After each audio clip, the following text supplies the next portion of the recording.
नमस्कार जय जगन्नाथ मुझे स्वागत करुच्ची आपण सत्य डेवोशनल यूट्यूब चैनल को। तो चलतु आरंभ करवा भक्त कवि बलराम दास विरचित ब्रह्मांड भूगोलर 67तम अध्याय।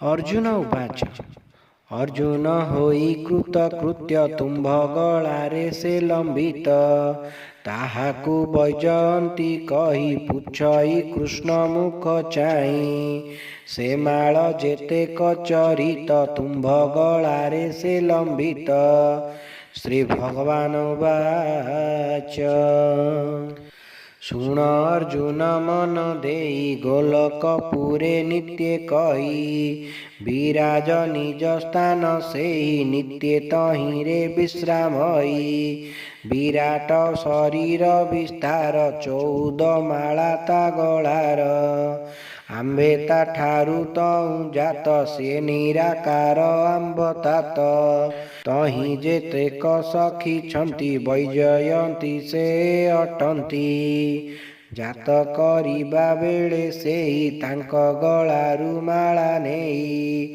शून्य रे बिंदु जे चलिला रा शब्द रे से मिसिला रा नाम रे माला होई से माला जगत सर्जई शुणी अर्जुन हेले तोष भणिले बलराम दास।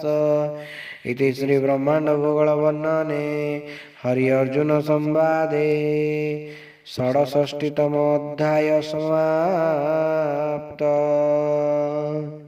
जदि आपण मानक आम भिडियोटी भल लगता है तेज चैनल को लाइक शेयर सब्सक्राइब करने को अनुरोध। जय जगन्नाथ जय पंचसखा।